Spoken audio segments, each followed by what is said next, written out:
آیت نمبر ہے 90. آیت نمبر ہے 90. بسم اللہ الرحمن الرحیم. الحمد للہ رب العالمین والصلاة والسلام علی سید الانبیاء والمرسلین وعلی آلہ واصحابہ اجمعین. اما بعد فاعوذ باللہ من الشیطان الرجیم. بسم اللہ الرحمن الرحیم. ان اللہ یأمر بالعدل والإحسان وإیتاء ذی القربى وینہی عن الفحشاء والمنکر والبغی یعظکم لعلکم تذکرون. صدق اللہ مولانا العظیم. ان اللہ یأمر بالعدل، یقیناً اللہ تعالی حکم دے رہے ہیں بالعدل، عدل کا. عدل کے دو معنی ہیں. عدل کا ایک معنی ہے انصاف اور عدل کا ایک معنی ہے اعتدال. یہ دونوں معنی یہاں مراد ہے. یہ دونوں معنی مد نظر رکھتے ہوئے آیت کا مطلب یہ ہے اللہ جل جلالہ تمہیں انصاف کا حکم دے رہے ہیں. کیوں؟ اس لیے کہ اللہ تعالی خود سب سے بڑے منصف ہیں.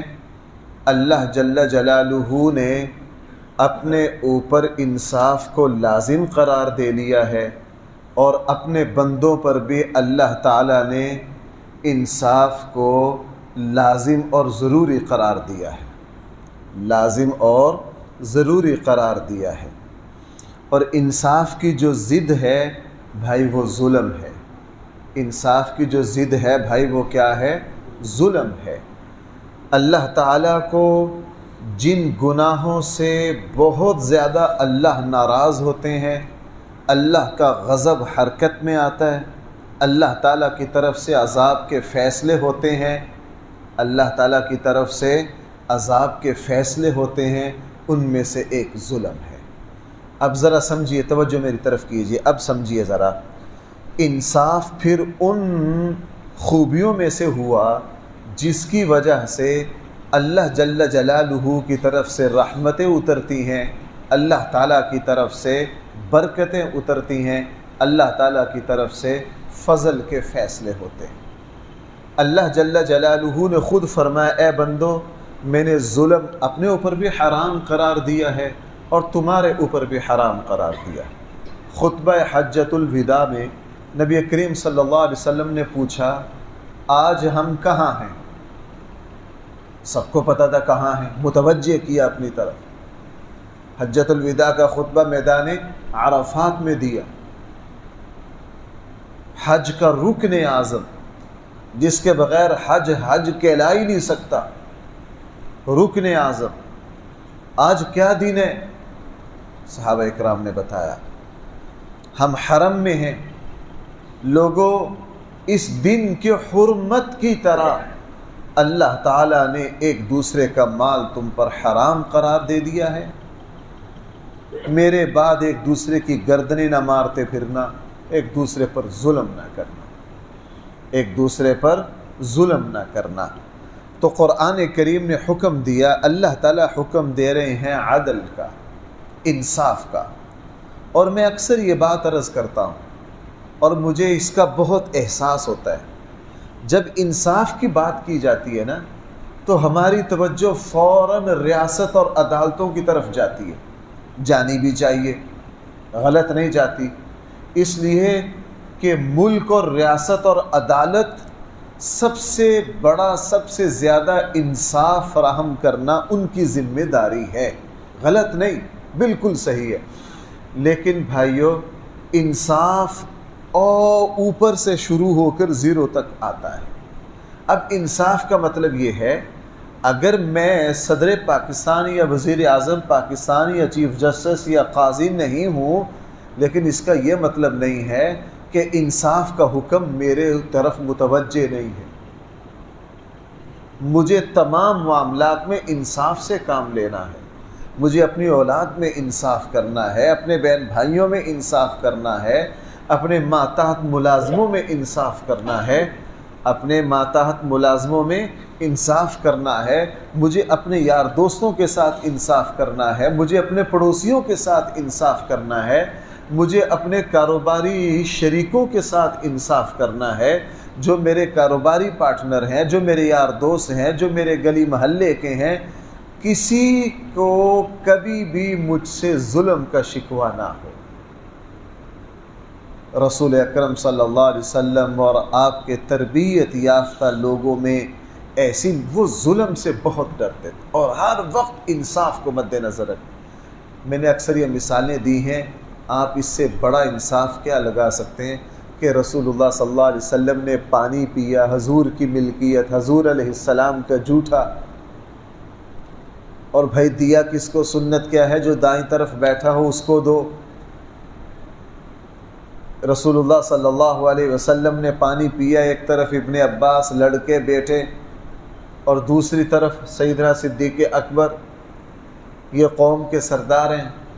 رسول اللہ صلی اللہ علیہ وسلم نے پھر بھی حضرت عبداللہ ابن عباس سے پوچھا، انصاف کو پورا مد نظر رکھا۔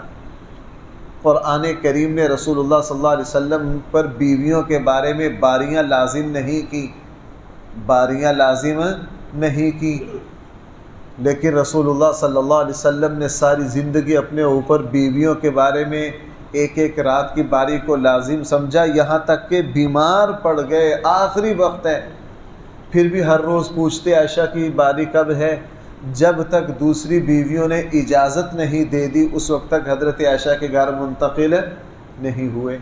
تو بھائیو، پہلا حکم مجھے اور آپ کو حکم دیا ہے، اللہ تعالیٰ حکم دے رہے ہیں بھائی کس کا؟ عدل کا۔ عدل کا دوسرا معنی ہے اعتدال۔ اعتدال کا لفظی معنی ہوتا ہے درمیان، افراط و تفریط، کمی اور زیادتی سے بچ کر پورا کسی کام کو انجام دینا، اس کو کیا کہا جاتا ہے؟ عدل، اعتدال۔ اب اس کا معنی کیا ہوگا کہ اللہ اور اس کے رسول نے مجھے اور آپ کو اعتدال سکھایا ہے، ہم نے ہر کام میں اعتدال کو مد نظر رکھنا ہے، افراط و تفریط کو مد نظر نہیں رکھنا۔ بھائی ہم سورہ فاتحہ میں کیا پڑھتے ہیں؟ غیر المغضوب، مغضوب سے کون لوگ مراد ہیں؟ اس سے مراد یہودی ہیں جن پر اللہ کا غضب ہوا، ولا الضالین، اور گمراہوں سے کون مراد ہیں؟ عیسائی۔ بھائی ایسا ہی ہے، انہوں نے سب سے بڑی غلطی کیا تھی؟ افراط و تفریط۔ یہودی نبیوں کی دشمنی میں اس حد تک آگے بڑھے کہ تاریخی روایات میں آتا ہے ان بے شرم اور بے غیرتوں نے ایک دن میں 40 نبیوں کو قتل کیا۔ چھٹے پارے میں قرآن کریم جب یہودیوں کے اس جرم کو بیان کر رہا ہے، وہاں رسولوں کو جمع، نبی کے لفظ کو قرآن جمع لا رہا ہے کہ تم نبیوں کے قاتل ہو، تم کیا ہو؟ نبیوں کے قاتل۔ اور بے شرم بدبخت لوگوں نے عیسیٰ علیہ السلام کے بارے میں تو ساری حدیں پار کر دیں۔ حضرت عیسیٰ علیہ السلام کو تو توبہ نعوذ باللہ، توبہ نعوذ باللہ، یہ بدبخت حلالی بھی نہیں مانتے، اور خود نبی کریم صلی اللہ علیہ وسلم کی دشمنی میں قرآن کہہ رہا ہے کہ تمام حدود کو کیا کر گئے؟ تجاوز کر گئے۔ یہ ہے زیادتی، یہ ہے کیا بھائی؟ تفریط۔ اچھا، اب آ گئے عیسائی۔ میں تشریح کر رہا ہوں بھائی کس کی؟ اعتدال کی۔ توجہ رکھیے بھائی، میں کس لفظ کی تشریح کر رہا ہوں؟ بالعدل کی، اعتدال۔ اب آ گئے عیسائی۔ عیسائی یہودیوں سے الٹ چلے، محبت میں آگے بڑھے، بڑھتے کہاں پہنچ گئے؟ عیسیٰ علیہ السلام اللہ کے بیٹے ہیں، مریم اللہ کی بیوی ہے، عزیر علیہ السلام کو پتہ نہیں کیا بناتے عزیر علیہ السلام کو اللہ کا بیٹا کہنے کی نالائقی تو یہودیوں نے کی تھی۔ عیسائی حضرت عیسیٰ علیہ السلام کے معاملے میں حد سے بڑھ گئے۔ اب اللہ تعالیٰ مجھے اور آپ کو اعتدال کا حکم دے رہا ہے کہ ہم نہ یہودیوں کی طرح سخت دل ہو کر نبیوں کو، رسولوں کو، صحابہ کو، اولیاء اللہ کو برا بلا کہیں، اور نہ ہم عیسائیوں کی طرح محبت میں آگے بڑھیں، ہر ولی کو خدا کی خدائی کے حصے میں شامل کر دیں۔ ہم کیا ہیں؟ اعتدال پر، بالعدل۔ اللہ تمہیں کس بات کا حکم دے رہا ہے؟ اعتدال کا۔ اسی طرح عیسائیت نے ایک اور جگہ شدت اختیار کی، اور یہودیوں نے وہاں کچھ اور رنگ اپنایا۔ یہودی تو دنیا کے پجاری ہو گئے، ان کے علماء ڈھیروں پیسے لیے بغیر فتویٰ نہیں دیتے، جس طرح آج کل ہمارے لوگ بغیر پیسے لیے نہ تقریر کرتے ہیں، نہ بیان کرتے ہیں، بلکہ اب نہ جنازہ پڑھاتے ہیں، نہ نکاح پڑھاتے ہیں۔ ہر کام سے پہلے فیس لاؤ، ہر کام سے پہلے کیا کرو؟ فیس لاؤ۔ یہودیوں نے دین کو بیچا۔ قرآن پہلے پارے میں بار بار کہہ رہا، اشتروا بآیاتی ثمنا قلیلا، ان لوگوں نے بیچ دیا میری آیات کو۔ قرآن بار بار کہہ رہا۔ اس کے مقابلے میں عیسائی آئے۔ یہودی دنیا کے پجاری بنے، وہ دنیا ہی کے بندے بن کر رہ گئے۔ عیسائی آئے، عیسائیوں نے ایک دوسری شدت اختیار کی۔ انہوں نے کیا کہا؟ انہوں نے پہلے کہا جناب ہم مرغن کھانا نہیں کھائیں گے، سلا ہوا لباس نہیں پہنیں گے، نکاح نہیں کریں گے، شہر میں نہیں رہیں گے، جنگلوں میں نکل جائیں گے، اور راہب بن گئے۔ نہ وہ اعتدال پر رہے، نہ وہ اعتدال پر رہے۔ ہمارے آقا صلی اللہ علیہ وسلم نے ہم پر یہ احسان کیا، ہم پر یہ بھائی کیا کیا؟ احسان کیا کہ اعتدال میں ہمیں کہا نہیں کاروبار کرنا ہے، طلب رزق الحلال فریضۃ بعد الفریضہ۔ ہمیں کہا کاروبار کرنا ہے، تجارت کے احکام بتائے۔ بھائی حضور نے ہمیں تجارت کے احکام سکھائے کہ نہیں؟ خود تجارت کی، اور بتایا کہ عیسائی راہبوں کی طرح جنگلوں میں نکلنے کی اجازت نہیں۔ حضرت عثمان بن مظعون اور 2 اور صحابہ رسول اللہ صلی اللہ علیہ وسلم کے گھر آئے، ازواج مطہرات سے پوچھا اللہ کے نبی کی عبادت کتنی ہے، رات کو کتنا جاگتے ہیں، کتنا سوتے ہیں؟ ازواج مطہرات نے بتایا۔ ان تینوں بزرگوں نے رسول اللہ صلی اللہ علیہ وسلم کی عبادت کو کم سمجھا۔ بھائی کیا کیا؟ کم سمجھا، اور ساتھ یہ بھی کہا چونکہ اللہ کے نبی بخشے بخشائے ہیں، اللہ کے نبی کو زیادہ عبادت کی ضرورت نہیں ہے، ہمیں ضرورت ہے۔ ایک نے کہا میں تو ساری رات جاگا کروں گا، دوسرے نے کہا میں ہر روز روزہ رکھا کروں گا، تیسرے نے کہا کہ میں نکاح نہیں کروں گا، اپنی بیوی سے دور رہوں گا۔ یہ تینوں ازواج مطہرات کے دروازوں پر یہ تبصرہ کر کے چلے گئے۔ اللہ کے نبی تشریف لائے۔ ازواج مطہرات ہر بات رسول اللہ صلی اللہ علیہ وسلم کے علم میں لاتی، رسول اللہ صلی اللہ علیہ وسلم کو بتلایا۔ اللہ کے نبی کو غصہ آیا، اللہ کے نبی فوراً حضرت عثمان بن مظعون کے دروازے پر گئے، اور ان کو میں نے کل عرض کیا تھا بچپن کے یار ہیں، رضائی بھائی ہیں۔ بھائی کل ذکر آیا تھا کہ نہیں؟ بڑے بے تکلف تھے رسول اللہ صلی اللہ علیہ وسلم ان کے ساتھ۔ اس کے باوجود ان سب کو ڈانٹا، سخت غصہ ہوئے۔ کہا تم مجھے نہیں دیکھتے ہو کہ میں رات کو عبادت بھی کرتا ہوں، اور میں رات کو سوتا بھی ہوں، میں روزہ بھی رکھتا ہوں، اور ناغہ بھی کرتا ہوں، میں نکاح بھی کرتا ہوں، اللہ کی بندگی میں بھی لگا رہتا ہوں۔ اس وقت فرمایا فمن رغب عن سنتی، جو میری سنت سے منہ پھیرے گا اس کا مجھ سے کوئی لینا دینا نہیں ہے۔ تو رسول اللہ صلی اللہ علیہ وسلم نے مجھے اور آپ کو اعتدال سکھایا۔ دینداروں کا بیڑا غرق اس ہدایت کو مد نظر نہ رکھنے کی وجہ سے ہوا، دنیا داروں کا نہیں۔ اس میں دیندار بہت، اعتدال کی جتنی ضرورت دینداروں کو ہے دنیا داروں کو نہیں ہے۔ ہمیں دین کے بارے میں بھی غلو نہ آئے، دین کے بارے میں بھی بھائی غلو اعتدال میں رہنا ہے۔ بعض لوگ ایسے ہیں ان کو، اب میں کیا باتیں عرض کروں، ان کو رفاہی کام کا جنون چڑھا، بہت بڑی عبادت ہے، لیکن رفاہی کاموں میں اتنا آگے بڑھے کہ عبادت یہاں تک کہ نماز کی اہمیت بھی دل میں ختم ہو گئی۔ میں ایک صاحب سے واقف ہوں اچھی طرح، زبان سے کہتے ہیں کہ تہجدہ دے نمازاں کی نے، اصل پڑوسی کا حق ہے، غریبوں کا حق ہے، غریبوں کو کھانا کھلاؤ۔ بھائی اس نے غلط نہیں کہا، بھائی میں ویسے زور لگا رہا ہوں، میری بات سمجھ آ رہی ہے، اس نے غلط نہیں کہا، اس نے اللہ نے جو اعتدال کا حکم دیا تھا، دوسرے رکوع میں کیا فرمایا، وَكَذَلِكَ جَعَلْنَاكُمْ أُمَّةً وَسَطًا، ہم نے تمہیں معتدل بنایا۔ اب اس کو اللہ کے حق کا کوئی پتہ نہیں۔ چلو میں اس کو دوسری طرح عرض کرتا ہوں، بھائی ہم میں اور یورپ میں کیا فرق ہے، اس کو ذرا باریکی سے سمجھنا۔ یورپ نے بندوں کے حق کو مد نظر رکھا، اللہ کے حق کو مد نظر نہیں رکھا۔ ہم نے اللہ کے حق کو زیادہ مد نظر رکھا، بندوں کے حق کو کم مد نظر رکھا۔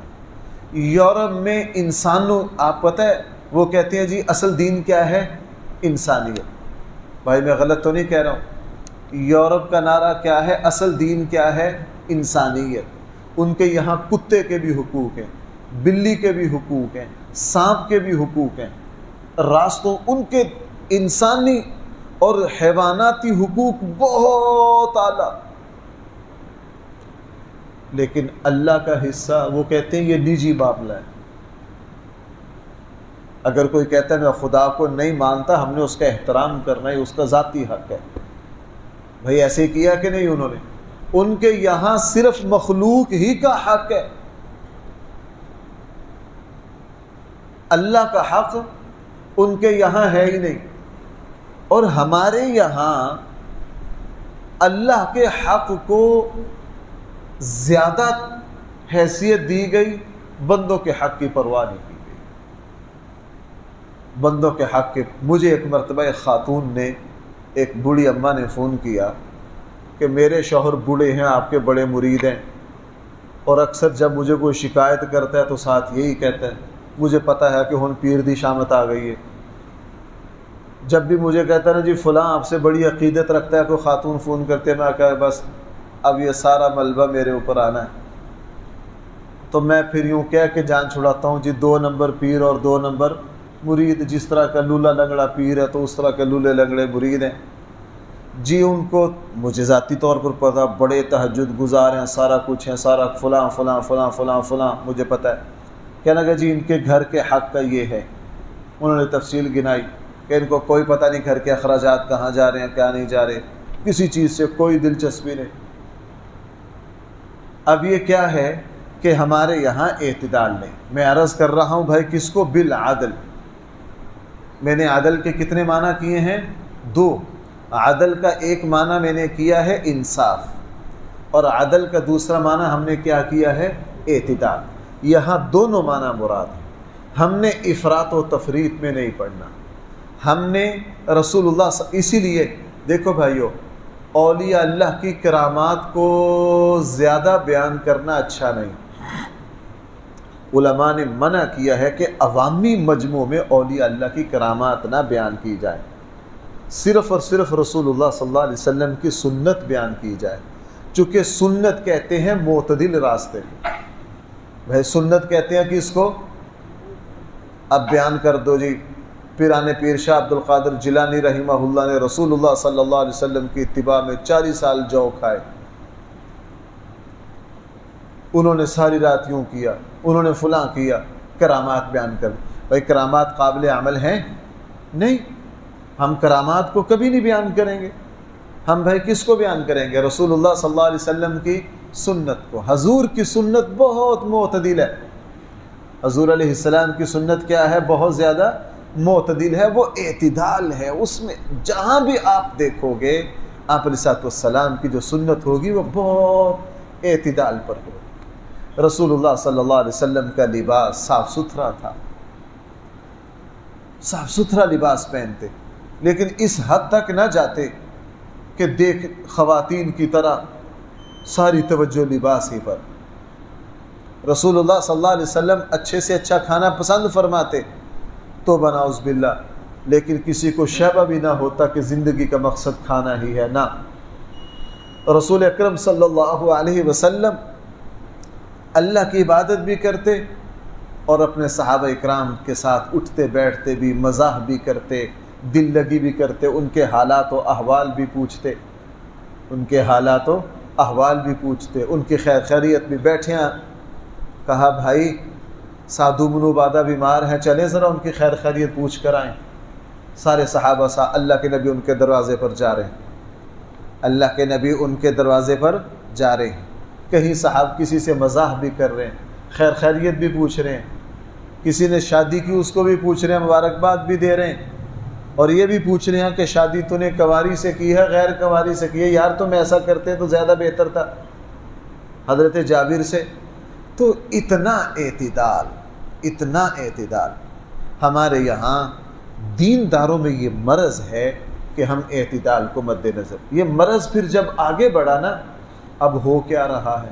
ہو یہ رہا ہے کہ ہمارے یہاں بڑے بڑے گروہوں نے، بڑی بڑی جماعتوں نے کسی ایک چیز کو، ہمارے یہاں ایک مکتبہ فکر ہے، انہوں نے رسول اللہ صلی اللہ علیہ وسلم کی منقبت کا ٹھیکہ لے رکھا ہے۔ ربیع الاول ہے نا، ان کے مجمع میں کھڑے ہو کر کبھی اللہ تعالیٰ کی توحید کو بیان کرو، لڑ پڑے گا، کہنے گے بھابی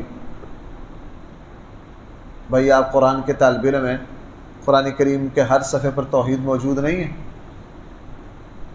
انہوں نے رجسٹری کروا لی اپنے نام کس کی؟ رسول اللہ صلی اللہ علیہ وسلم کی منقبت کی۔ آپ پورے پروگرام دیکھ لیں، اللہ کی تعریف، اللہ کی حمد و ثنا، اللہ کی صفات پر کوئی کلام نہیں پڑھیں گے۔ اور بعض لوگوں نے کیا کیا، ان کے اوپر توحید اتنی سوار ہوئی، انہوں نے ہر جگہ بس توحید ہی توحید۔ رسول اللہ صلی اللہ علیہ وسلم کی منقبت اور دوسری چیزیں بھائی کیا ہو گئی، انہوں نے اپنی شناخت ہی توحید کو بنا لیا۔ نہ، دونوں باتیں غلط ہے۔ اعتدال کیا ہے؟ قرآن کریم کو دیکھ لیجیے، اللہ کی توحید بھی ہے، رسول اللہ صلی اللہ علیہ وسلم کی رسالت بھی ہے، دونوں باتوں کو مد نظر رکھیں۔ اب ہمارے یہاں کچھ لوگوں نے کیا کیا، ذکر اللہ کو پورے دین کا مرکز بنا دیا۔ وہ 5 نمازوں پر اتنا زور نہیں دیتے جتنا ذکر پر زور دیتے، بس ذکر کرو۔ ان کے یہاں ہر مرض کا علاج ذکر کرو، ہر مرض کا علاج کیا ہے؟ ذکر کرو، فلاں کرو۔ اب انہوں نے کہا جی پورا اسلام گھوم رہا ہے کس کے دائیں بائیں؟ ذکر اللہ پر۔ دینداروں میں یہ مرض بہت ہے، جس کو جس نیکی کی طرف میلان ہوتا ہے نا، تو وہ سارا اسلام اسی میں۔ ہمارے ایک بزرگ تھے، وہ بڑی پیاری مثال دیا کرتے تھے، وہ کہا کرتے تھے 3-4 اندھے مل کے نا ایک مرتبہ پتہ چلا کہ شہر میں ہاتھی آیا۔ بھائی کیا آیا ہے؟ ہاتھی آیا۔ لوگ ہاتھی دیکھنے جا رہے تھے، وہاں کو 2-4 اندھے تھے، انہوں نے کہا ہمیں بھی لے جاؤ، ہم بھی ہاتھی دیکھ آئیں۔ اب اندھا ہاتھی کیسے دیکھے؟ ظاہر ہے انہوں نے تو ٹٹول کے دیکھنا ہے، انہوں نے تو ہاتھ لگا کے ہی دیکھنا ہے۔ آنکھوں والوں کے ساتھ یہ اندھے بھی دیکھ آئے ہاتھی۔ اب جب یہ اندھے ایک جگہ اکٹھے ہوئے نا، تو اب تبصرہ شروع ہوا کہ ہاتھی کیسا ہے، ہاتھی کیسا ہے۔ اب پورے ہاتھی پر تو ایک نابینے کا ہاتھ نہیں پھر سکتا، جس نابینے کا ہاتھ جہاں پڑا نا، ایک نے صرف اس کی ٹانگ کو ہاتھ لگایا۔ اس نے کہا یار میں ہاتھی جو میں آج محسوس کیا نا، ہاتھی جو ہے نا وہ ستون کی طرح، چونکہ اس کی ٹانگ کیا ہوتی ہے؟ ستون کی طرح۔ جو دوسرا تھا اس نے کہا نہیں تو جھوٹ کہہ رہا ہے، ہاتھی جو ہے نا وہ پرانے زمانے میں ایک چھج جو ہوتا تھا، خوات گھروں میں استعمال ہوتا تھا، چونکہ اس کے ہاتھ پڑے تھے کان پر، اس نے کہا نہیں یار تو جھوٹ کہہ رہا، ہاتھی جو ہے وہ تو چھج کی طرح ہے۔ تیسرے نے کہا نہیں تو بھی جھوٹ کہہ رہا ہے۔ اس کا ہاتھ پڑا تھا کس پر؟ سونڈ پر، ہاتھی کی سونڈ۔ اس نے کہا نہیں ہاتھی جو ہے وہ تو حکے کی طرح ہے۔ تیسرے کا ہاتھ پڑا تھا، چوتھے کا ہاتھ پڑا تھا پیٹ پر، اس نے کہا تم تینوں غلط کہہ رہے ہو، ہاتھی جو ہے وہ تو دیوار کی طرح ہے، کیونکہ اس کا ہاتھ کدھر پڑا تھا؟ پیٹ پر۔ اس پر بحث اتنی آگے بڑھی وہ لڑنے کے قریب پہنچ گئے۔ لڑنے کے قریب پہنچ گئے۔ اتنے میں ایک آنکھوں والا سمجھدار آ گیا، اس نے کہا یار کیوں لڑ رہے ہو؟ اس نے کہا جی میں ہاتھی آج خود ہاتھ لگا کر آیا ہوں، وہ حکے کی طرح ہے۔ دوسرے نے کہا نہیں وہ ستون کی طرح ہے، اور تیسرے نے کہا نہیں وہ چھج کی طرح ہے، چوتھے نے کہا نہیں دیوار کی طرح۔ وہ آنکھوں والا ہنس پڑا، اس نے کہا چاروں سچے ہو لیکن تھوڑے سچے ہو، تمہارے پاس پورا سچ نہیں ہے۔ اس نے وہ سمجھدار تھا، اس نے کہا تمہارا جہاں جہاں ہاتھ پڑا ہے نا، تم نے بس اتنی جگہ کو ہی پورا ہاتھی قرار دے دیا ہے، حالانکہ ہاتھی اس کے علاوہ بھی تھا۔ ہم نے اسلام کے ساتھ یہی کہا، جس کی توحید پر نظر پڑی اس نے کہا پورا اسلام توحید ہی ہے، جس کی دعوت و تبلیغ پر نظر پڑی اس نے کہا پورا اسلام دعوت و تبلیغ ہی ہے، جس کے رسول اللہ صلی اللہ علیہ وسلم کی محبت پر نگاہ پڑی اس نے کہا پورا اسلام حضور کیا، اور جن کی نگاہ نظام پر گئی انہوں نے کہا پورا اسلام کا مقصد نظام ہے، اور جن کی جہاد پر نظر پڑی انہوں نے کہہ دیا پورا اسلام جہاد ہے۔ میں نے ایسے سر پھرے خود دیکھے ہیں، میں ان سے ملا ہوں، وہ کہتا ہے کہ اسلام کا مقصد ہی صرف جہاد ہے، اسلام کا مقصد ہی صرف کیا ہے؟ جہاد ہے۔ جن کی نگاہ پڑی ذکر اللہ پر انہوں نے کہا نہیں اسلام کا اصل مقصد ہی کیا ہے؟ ذکر اللہ ہے۔ جن کی نگاہ پڑی رفاہی کاموں پر انہوں نے کہا جی اصل تو بھائی کیا ہے؟ رفاہی کام کرنا ہے۔ بھائی یہ سارے ہیں سچے، لیکن اندھوں کی طرح جس کا جہاں ہاتھ پڑا ہے اس نے کل کو جز کو دیکھ کر پورے کل کو اسی سے تعبیر۔ اس لیے بھائی اعتدال کیا ہے کہ پورے کے پورے اسلام کو سمجھنا، پورے کے پورے اسلام کو سمجھنا۔ اسلام کے تمام اللہ تعالی ہم سب کو جامعیت عطا فرمائے، ہمارا دین بہت جامع ہے۔ تو بھائی عدل کے کتنے معنی ہیں؟ دو۔ عدل کا ایک معنی ہے انصاف، اور عدل کا دوسرا معنی کیا ہے؟ اعتدال۔ میں نے دونوں کی تشریح کر دی۔ اب دیکھیے ان اللہ، بے شک اللہ تعالیٰ حکم دے رہے ہیں تمہیں انصاف کا، اللہ تعالیٰ حکم دے رہے ہیں تمہیں اعتدال کا۔ اللہ تعالیٰ ہم سب کو صحیح فہم عطا فرمائے۔ الحمدللہ رب العالمین والصلاة والسلام علی سید الانبیاء والمرسلین وعلی آلہ واصحابہ اجمعین۔ ربنا آتنا فی الدنیا حسنہ وفی الآخرۃ حسنہ وقنا عذاب النار۔ صلی اللہ تعالی علی خیر خلقہ سیدنا مولانا محمد وآلہ واصحابہ۔